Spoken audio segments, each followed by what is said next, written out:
Hmm,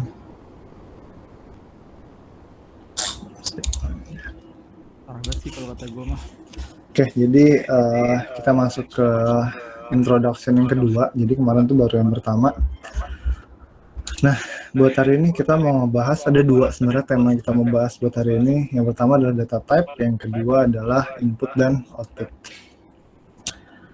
Oke, yang pertama kita masuk ke data type dulu. Jadi kemarin kita udah ngebahas soal variabel di Java ya. Dia masuk bentar. Kemarin kita udah ngebahas soal variabel di Java, cara deklarasiin variabel itu gimana, cara bikin variabel, kira-kira ada apa aja sih tipe datanya. Nah ini sekarang kita mau bahas lebih jauh lagi soal tipe data yang ada di Java. Jadi kemarin saya sempat bilang juga kalau Java itu dia adalah statically typed language. Jadi semua variabel yang mau kita pakai di dalam program kita itu kita harus deklarasikan terlebih dahulu sebelum bisa kita pakai. Dan kalau udah kita deklarasiin, biasanya dia nggak akan bisa berubah-ubah lagi nih si tipe datanya. Jadi contohnya kayak di sini saya bilang saya bikin variabel int speed, berarti di sini speed itu adalah nama variabelnya atau variabelnya, lalu tipe datanya adalah int atau integer. Jadi di sini dia si int ini akan menentukan kalau si variabel speed ini itu cuma bisa menerima atau menampung nilai yang tipenya adalah integer. Ya. Nah, nanti kita mau bahas ada kurang lebih 8 tipe data yang ada di Java yang biasanya dikenal sebagai primitive data type, sama nanti ada satu lagi string data type. Oke, jadi di Java ada namanya 8 primitive data type. Yang pertama, mungkin kemarin sempat saya bahas sedikit juga, ada yang namanya boolean. Jadi boolean ini itu dia cuma punya dua nilai doang, antara true atau false. Cuma itu doang, true atau false. Nah, di sini dia default value-nya adalah false. Jadi kalau kita bilang cuma, contoh di sini kayak boolean flag, titik koma gitu ya, selesai, kita nggak ngasih nilai true atau false-nya, berarti dia nilai awalnya adalah false. Gitu. Tapi kalau saya bilang di sini boolean flag sama dengan true, ketika saya print si flag, maka hasilnya adalah true. Jadi defaultnya adalah false. Biasanya si tipe data boolean ini dipakai kalau kita perlu sebuah kondisi yang sifatnya antara benar atau salah sih, true atau false gitu doang. Itu yang pertama. Lalu yang kedua ada yang namanya byte type. Jadi di sini byte ini apa ya istilahnya? Dia menyimpan nilai bilangan bulat, tapi range-nya itu dari minus 128 sampai 127 doang. Jadi kecil banget ya, cuma 3 digit, itu pun cuma 128 sampai ke minus 128 sampai ke 127 doang. Gitu. Jadi kalau kita cuma perlu nyimpen nilai yang angkanya kecil, digitnya kecil gitu ya, nggak nyampe 200-an gitu ya, itu kita bisa pakai tipe data yang byte. Nah, kenapa kita pakai data byte? Kenapa nggak pakai integer aja? Integernya juga bilangan bulat ya. Nah, di sini jadi kalau kita pakai byte itu bisa lebih menyimpan atau memangkas lah penggunaan memori yang dipakai. Untuk default value-nya si byte ini juga 0. Jadi sama kayak integer, sama kayak bilangan yang angka-angka yang lainnya, dia default value-nya pasti 0. Cara deklarasinya gampang, sama kayak di sini, tinggal ya udah namanya byte, terus pasti nama variabelnya apa. Kalau di sini contohnya range 124 ya udah, kalau di print range-nya adalah 124 gitu. Terus yang ketiga ada yang namanya short type. Nah, di sini di atasnya lagi, jadi byte itu yang paling bawah, di atasnya byte ada yang namanya short. Nah, di short di sini dia range-nya angkanya bisa nyimpen dari minus 32768 sampai ke 32767. Jadi nggak bisa kurang dari itu, nggak bisa lebih dari itu, harus di antara range-nya itu. Jadi itu juga kalau misalnya kita mau pakai angka yang sekitaran itu ya kita bisa pakainya short, dibanding kita harus pakai yang int atau long. Default value-nya sama, dia 0 gitu. Nah, terus yang buat yang biasa kita pakai dari kemarin kita lihat itu adalah int atau integer. Itu dia value-nya dari minus 2 pangkat 31 sampai ke 2 pangkat 31 minus 1. Berarti itu berapa tuh? Minus 2 pangkat 31 sekitar 4 jutaan lah ya. Kurang lebih segitulah, nanti kalian bisa hitung sendiri pakai kalkulator tuh berapa. Terus default value-nya sama, dia 0 juga gitu.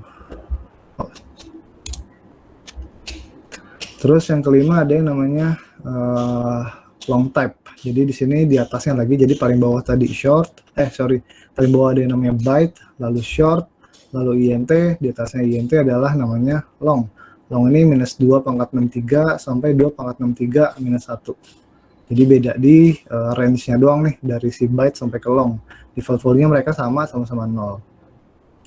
Nah, di situ kita yang keenam ada yang namanya double type.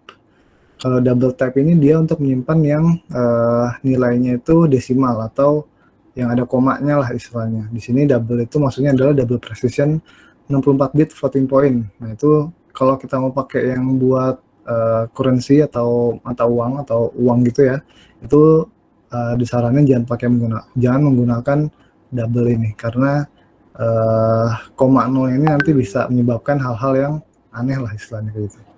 Terus default value-nya adalah 0,0 atau 0,0D. Jadi kita bisa nulisnya 0,0 aja atau 0,0D, itu bisa. Kayak gitu, itu double. Terus kalau float, dia sama, dia bilangan desimal juga, koma gitu ya. Tapi dia single precision, 32 bit doang. Jadi bedanya apa sih? Si float sama si double ya sebenarnya sama kayak tadi si byte sampai si long. Beda di masalah digitnya doang. Kalau si float ini dia maksimum tuh ada 32 istilahnya apa ya, 32 bit digit, tapi kalau si double itu bisa 2 kali lipatnya. Jadi ntar dia nampung desimal di belakang komanya itu bisa lebih banyak si double.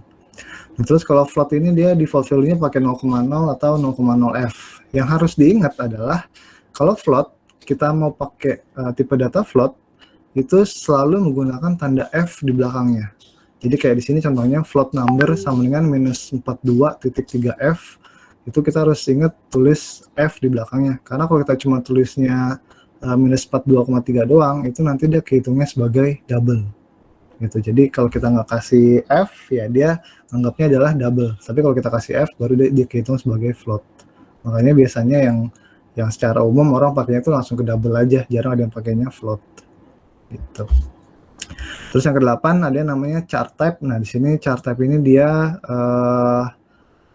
itu menggunakan 16 bit Unicode karakter. Jadi istilahnya kita cuma bisa nyetak satu karakter doang lah, dan itu bisa pakai macam-macam, bisa pakai Unicode, bisa pakai ASCII code, macam-macam. Jadi kayak di sini contohnya kalau char letter sama dengan /U0051 itu adalah Unicode buat si Q. Jadi ketika di print si letter, maka yang ke print adalah si Q.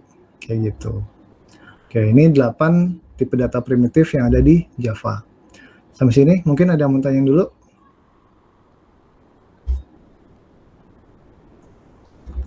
Nggak ada? Oke, sebenarnya kalau masalah tipe data ini nggak harus dihafalin ya. Nanti seiring dengan kita biasa bikin program, terus kita tahu lah ya variabel ini buat nyimpen data apa ya, nanti kita sesuaiin. Biasanya kita belajarnya dari situ, jadi nggak usah dihafalin sih. Si long itu panjangnya berapa, double itu panjangnya berapa, nggak usah. Yang penting nanti kita biasa aja makainya. Nah, terus ada satu lagi namanya string type. Nah, ini agak sedikit beda, dia nggak termasuk ke primitive data type, karena kalau kita mau pakai si stringnya ini dia istilahnya kelasnya beda. Jadi dia ada namanya kelasnya sendiri, namanya java.lang.string. Itu cara makainya sama sebenarnya, tinggal string lalu spasi variabelnya apa sama dengan. Nah, di sini kita baru bisa pakai sebuah teks atau kalimat yang panjang gitu. Jadi kalau tadi char cuma bisa satu karakter doang, kalau mau pakai panjang ya pakainya namanya string. Kayak gitu. Ini soal tipe data yang ada di Java. Ada yang mau tanyain? Nggak ada? Pak, Ya, boleh. Bertanya. Kalau misalnya kita mau pakai string harus import dulu dari via .java.string, .lang.string atau gimana? Seharusnya sih nggak perlu. Jadi java.lang.string ini sebenarnya udah ada bawaan langsung dari Java-nya. Jadi kita nggak perlu, harusnya nggak perlu lagi. Tapi kita coba lah ya. Kita coba. Seingat saya sih nggak perlu. Jadi ini file apa ya? string.java ya. Ini terus public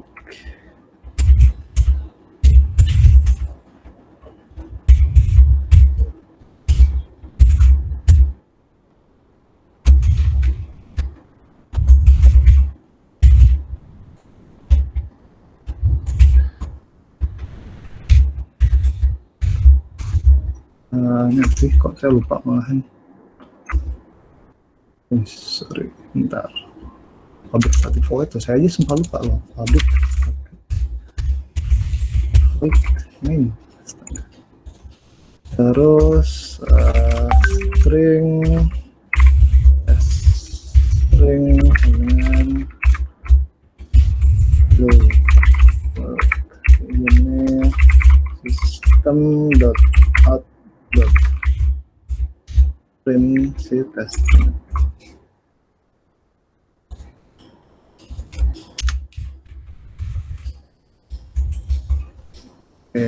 Ini T-nya gede ya. Oke, coba bisa apa enggak?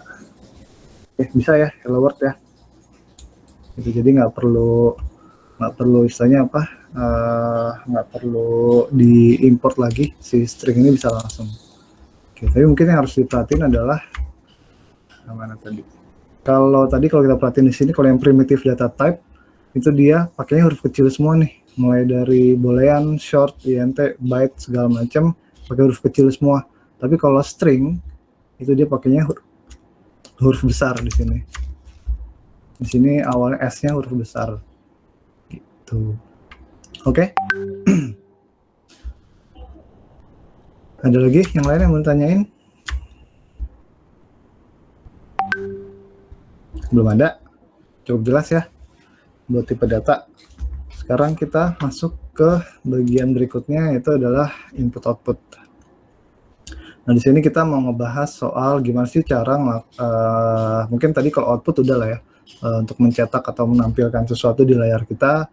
Yang belum belajar adalah masalah di input, yaitu memasukkan sesuatu ke dalam program kita, nilai sesuatu ke dalam programnya kita. Yang pertama kita masuk ke outputnya dulu deh, yang tadi udah ya dari kemarin kita udah pakai sebenarnya. Jadi kalau kita mau menampilkan sebuah output di Java itu caranya ada 3 jenis. Yang pertama ada system.out.println, system.out.print nggak pakai ln, lalu system.out.printf gitu. Jadi ada 3 cara ini. Contohnya kayak di sini adalah misalnya ini kayak kemarin kita ngetes biasa lah, system.out.println, terus yang dicetak apa. Di sini bisa langsung nanti muncul outputnya kayak gini. Nah, perbedaannya antara si println, print, dan printf adalah kalau misalnya yang print itu dia akan mencetak langsung apapun yang ada di dalam quote-nya itu akan dicetak langsung. Tapi kalau yang println, setelah dia mencetak, dia akan membuat baris baru. Jadi istilahnya kalau kayak println ini adalah mencetak tapi di baris baru lah kayak gitu. Makanya di sini kalau kita bikinnya println ya nanti munculnya adalah kecetak di baris baru, di baris baru, di baris baru. Tapi kalau print ya nyetaknya nanti ke samping terus jadinya gitu. Jadi kita coba aja deh. Jadi misalnya system.out.print halo terus terus ini begini ya. Jadi saya pakai print sama print di sini. Tapi kalau saya jalanin, bentar, udah kelihatan nggak sih? Ini hasilnya adalah hello world. Dia nyetaknya ke samping. Kalau print sama print. Tapi kalau kita pakainya di sini println sama println, ya. Kita jalanin lagi. Nah, hasilnya adalah dia barisnya sendiri-sendiri.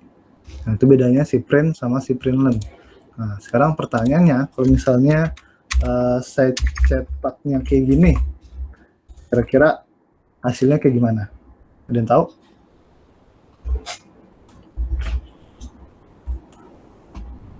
Halonya sendiri? Masih gabung, Pak. Masih gabung. Halo sama Iya. wordnya masih gabung ya? Oke, kita coba. Oke, masih gabung. Nah, ada yang bisa jelasin nggak kenapa masih gabung?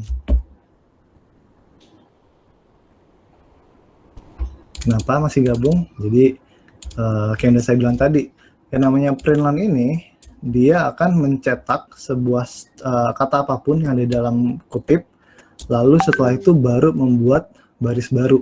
Gitu. Jadi dicetak dulu, baru bikin baris baru. Tapi makanya kalau di sini, kalau saya bilangnya print, lalu baru println, maka si hello world-nya akan kecetak barengan Setelah itu baru dia bikin baris baru. Jadi kalau misalnya di sini saya bikin satu lagi, misalnya print gini ya, forward gini ya, misalnya kayak gini, saya klik dulu, saya jalanin. Ini baru si dunianya yang di baris baru, karena si println-nya di tengah-tengah nih. Dia setelah nyetak Word baru dia bikin baris baru setelahnya. Jadi kalau kita mau bikin semuanya baris baru ya tinggal gini aja sebenarnya. Println, nanti hello-nya sendiri, Word-nya sendiri, dunianya sendiri. Kayak gitu. Oke. Jelas ya soal print sama println di sini. Terus kita lanjut lagi, terakhir ada soal printf. Jadi kalau printf ini dia bisa ngelakuin format untuk string. Jadi kalau kalian udah pernah belajar C belum? Udah dapet C belum? Kalian dapet C kan ya? Belum, Pak. Belum sih, Pak. Kalian dapat semesternya dapat TPT nggak? Teknik pemrograman terstruktur? Enggak. Enggak ada, Pak. Oh, IA nggak dapat TPT ya? Zaman saya dulu ya. Mungkin nanti beda kali. Mungkin di semester berapa kali ya baru dapat. Oh, semester 2 kalau nggak salah deh. Sorry, tingkat 2 baru dapat TPT kalau nggak salah. Nanti di TPT kalian belajar C sama C++ kalau nggak salah ya. Saya juga lupa. Nanti kalian di C itu ada yang namanya printf juga. Jadi di printf itu dia bisa ngeformat stringnya sesuai formaternya. Jadi kayak contohnya misalnya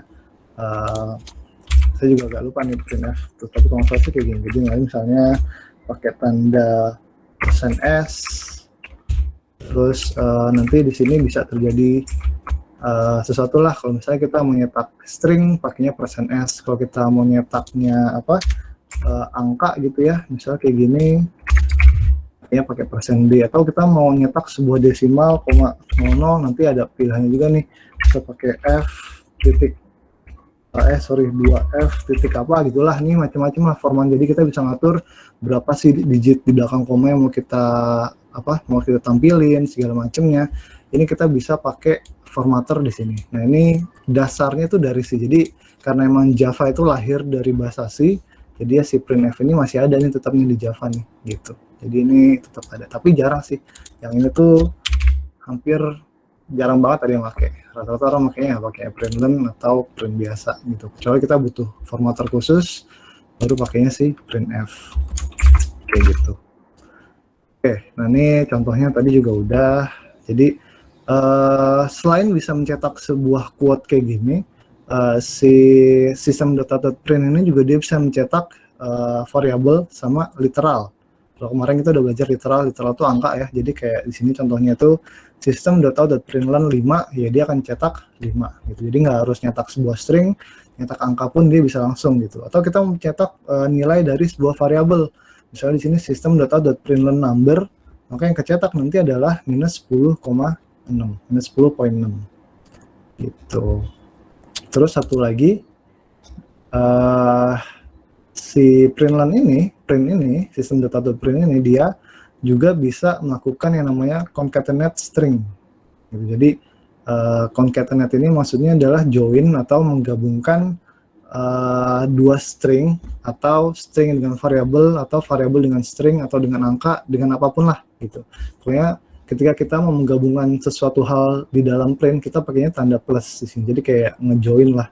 Kayak contohnya di sini adalah misalnya string IM ditambah string awesome.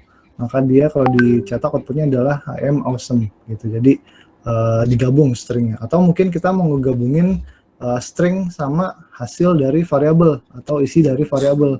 Jadi di sini pakai string number sama dengan lalu plus si variabel number. Maka kalau dicetak outputnya adalah number sama dengan minus 10,6 kayak gini. Jadi ini bermanfaat banget lah, atau berguna banget kalau misalnya kita mau menampilin string sesuai format yang kita mau, kayak string terus dijoinin sama angka, terus dijoinin sama variabel, itu bisa. Tinggal pakai tanda plus ini aja gitu. Oke, sampai sini soal output ada yang mau ditanyain nggak? Nggak ada, masih gampang lah ya ini ya. Jadi intinya output itu ya untuk mencetak ke layar lah, ke display. Terus kalau kita mau ngegabungin pakainya plus gitu aja gampangnya. Oke, kalau ini nggak ada yang ditanyain, kita masuk ke bagian yang terakhir, yaitu adalah input. Nah, kalau kita bisa nyetak output, harusnya kita belajar gimana caranya masukin nilai yang kita mau ke dalam programnya kita, karena pasti kan nggak mungkin lah ya kita bikin program terus nilainya statik di dalam gitu-gitu aja. Pasti kita mau misalnya bikin kalkulator, user mau nginput nilainya dia sendiri, misalnya 5 tambah 5 ya kan, 5-nya pasti dia input sendiri ya, entah lewat keyboard, entah lewat tombol atau segala macam, pasti perlu yang namanya input. Nah di sini kita kan coba belajar untuk input menggunakan kelasnya scanner. Jadi di Java itu dia punya kelas namanya scanner, tapi harus diimport dulu, itu java.util.scanner. Jadi ada di utility-nya si Java. Terus cara makainya gimana? Nah, cara makainya pertama adalah kita harus bikin objek dari scannernya dulu. Nah, maksudnya objek ini adalah dia sebuah variabel, tapi dia digunakan untuk melakukan inputan nilai. Jadi kita bikin, karena kalau kita udah import si java.util.scanner-nya, sekarang kita bisa pakai model tipe data scanner nih, objek scannernya. Kelas scanner kita bisa pakai, lalu spasi input ini nama variabel, bebas sebenarnya, nggak harus input, scanner spasi nama variabelnya apa, sama dengan new scanner. Nah, di sini maksudnya kita memanggil fungsi scanner yang ada di si java.util.scanner-nya ini. Gitu. Ini bawaan lah, nggak usah dipikirin maksudnya apa. New scanner system.in ini udah bawaan package-nya si scanner. Jadi emang harus begini, nggak ada cara lain gitu. Nah, ini kalau objeknya udah dibikin, di sini jadinya objeknya si objek input udah dibikin, kita bisa nerima inputan dari user lewat keyboard gitu ya, pakai namanya next int. Jadi tinggal kita bikin dulu variabel buat nampung inputan kita yang nanti kita mau terima lewat keyboard. Di sini pakai int, pakai integer ya. Terus variabel yang number sama dengan si objek scannernya tadi, yaitu si input dot next int. Gitu. Jadi next int-nya pakai buka kurung tutup kurung, berarti dia menandakan dia sebuah fungsi. Jadi kita tinggal manggil input dot fungsinya si next int. Nah, nanti kita bisa nerima inputan dari si keyboard atau dari tempat lain kayak gitu. Nah, contohnya kayak gini misalnya nih, nah, sebelah kanan itu sama sih sebenarnya, itu udah dibikin objeknya dulu, lalu biar misalnya apa ya, memudahkan atau mempermudah kita ngelihatnya, kita pakai sistem data.print biar enak tuh ya, masukkan sebuah angka misalnya kayak gitu. Bentar. Masukkan sebuah angka atau enter integer, baru nanti kita minta inputan dari keyboardnya. Jadi ketika si baris int number sama dengan input dot next int ini, dia akan meminta inputan dari keyboard. Baru nanti kalau kita jalanin sistem data.println, dia akan mencetak si variable number. Itu menandakan kalau si variable number itu udah diisi dengan nilainya kita, gitu. Terus di sini input.close, sebenarnya ini opsional. Input.close-nya ini itu menutup si objek scannernya tadi supaya nggak bisa dipakai lagi. Itu sebenarnya apa ya, opsional, nggak wajib kita lakukan, tapi kalau dari sisi best practice-nya si Java katanya kalau udah kita bikin objek scanner ya mendingan lebih baik ditutup lah buat ngurangin penggunaan memori kayak gitu. Nah, ini kalau kita mau pakai inputan integer. Nah, sekarang kalau misalnya kita mau nerima inputan yang tipe datanya long atau float atau double, itu kita juga bisa pakai nih next long, next float, next double, dan juga next ini yang terakhir kalau kita mau nerima inputan berupa string. Jadi kalau kita mau nerima inputannya sebuah teks gitu ya, atau string, bisa pakai next saja. Gitu. Oke, soal input ada yang mau tanyain? Ada? Oke. Pak, Ya, berarti boleh. kalau mau input cuman pakai scanner gitu, Pak? Apa ada cara lain gitu? Sebenarnya ada sih cara lain sih. Macam-macam, tergantung dari media inputannya. Kalau kita mau nerima media inputan kayak dari keyboard, ya mungkin sekarang kita yang kita pelajarin sekarang karena kita masih mainnya pakai apa istilahnya, masih mainnya kayak pakai di terminal gitu ya, aplikasinya masih aplikasi terminal, ya berarti mau pakainya scanner. Tapi kalau misalkan nanti kita udah mainnya pakai GUI, itu bisa pakai macam-macam, bisa pakai swing segala macam, tuh beda lagi lah. Tapi kalau basically buat sekarang mendingan pakai scanner dulu aja. Nanti kalau kalian mau coba cari yang lain, package yang lain tuh juga mungkin ada juga kayak gitu. Oke. Kita coba aja sekarang ya. Di sini aja lah. Oke, jadi pertama tadi sesuai dengan PPT-nya, pertama kita harus import si java.util.scanner. Nah, ini harus diperhatikan adalah penggunaan huruf besar dan huruf kecilnya. Jadi di sini java.util-nya itu kecil semua, scannernya karena dia kelas, misalnya dia huruf besar, jangan sampai kita salah. Nah, ini kalau udah tinggal misalnya, sebenarnya kalau kita langsung itu bisa, jadi INT kayaknya my input misalnya gitu ya, sama dengan kita bikin dulu objeknya scanner input sama dengan new scanner system.in kayak gini ya. Ini kita udah bikin objek buat scannernya. Sekarang kalau misalkan saya langsung gitu int my input sama dengan input buat xin kayak gini, ini sebenarnya juga bisa. Jadi nanti cuma kalau nggak ada kayak sistem print enter integernya, kita mungkin jadi bingung ya, karena tiba-tiba minta inputan. Jadi kalau sekarang saya jalanin, itu hasilnya kurang lebih kayak gini. Nah, ini kayaknya kosong nih. Padahal sini sebenarnya di kursor ini dia minta inputan dari keyboardnya kita. Kita bisa isi misalnya angka 20. Nah, ini baru selesai. Gitu. Jadi misalnya kita bisa tambahin lagi, misalnya system.out.print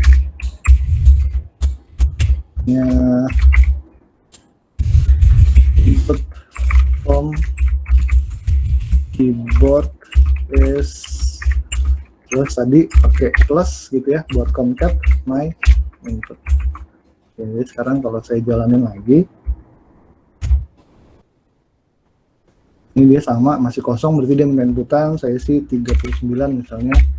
Nah, dia langsung masuk ke variabel my input dan bisa saya cetak, atau mungkin mau dioperasiin yang lain juga bisa. Nah, terus karena ini tadi kosong gitu kan ya, sebenarnya nggak enak nih, makanya tadi di contohnya itu dikasih system.out.print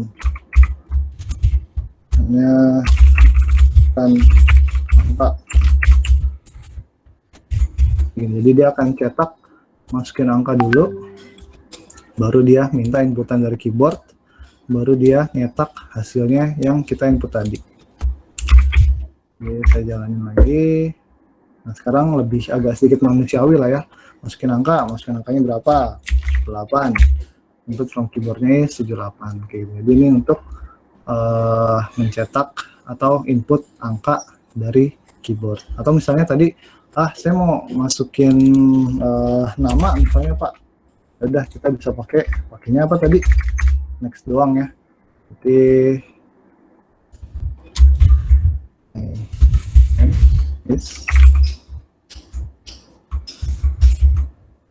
di nextnya n-nya gede nggak?